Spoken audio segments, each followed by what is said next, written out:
Beyond the headlines, the long-term reality of domestic violence trauma when news reports break regarding domestic violence ranging from intimate partner homicides to mass domestic incidents involving children. The public reaction typically follows a predictable pattern, a surge of shock, a cycle of intense media coverage, and eventually a return to silence.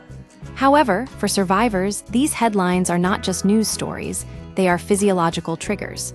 The reporting of violence can manifest physically as rapid heart rates, shortness of breath, and anxiety, serving as a painful bridge to suppressed memories of childhood instability. The invisible victim. The impact on children. While news coverage often focuses on the immediate tragedy, the victim, the perpetrator, and the location, it frequently overlooks the long-term fallout for the children involved.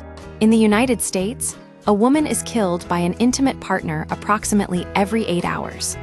While some mothers survive these encounters, the children witnessing them often carry the weight of that violence into adulthood. This creates a hidden reality where the trauma is not a single event, but a fundamental shift in how a person perceives the world. The psychological and physiological consequences often include chronic anxiety and hypervigilance, a constant state of being on guard, sleep disturbances, persistent nightmares and insomnia, emotional dysregulation, difficulty managing anger or intense emotions, behavioral patterns, a risk of repeating the cycle of violence in adulthood. The science of survival. Cortisol and the brain trauma is more than a psychological state. It is a biological one. When a person, especially a developing child, is repeatedly exposed to high-stress environments, the body produces excessive amounts of cortisol, the primary stress hormone.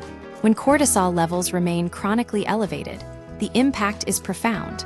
It can fundamentally alter brain development, specifically affecting memory retention, emotional regulation, stress management capabilities. For many survivors, this manifests as post-traumatic stress disorder, PTSD, a condition where the individual continues to experience a traumatic event as if it were ongoing, often because the body's nervous system has been rewired for survival.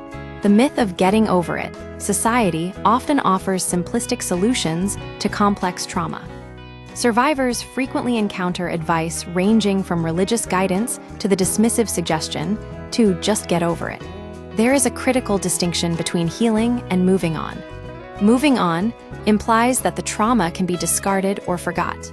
Living with it acknowledges that while the trauma may have permanently altered one's neurological or emotional makeup, life can still be pursued. The expectation to get over trauma ignores the reality that the body often processes events much slower than the mind would like. For many, the goal is not to return to a pre-trauma state, which may no longer be possible, but to find a way to live meaningfully even while unhealed. Learning to live with the reality of a thing and getting over it are not the same.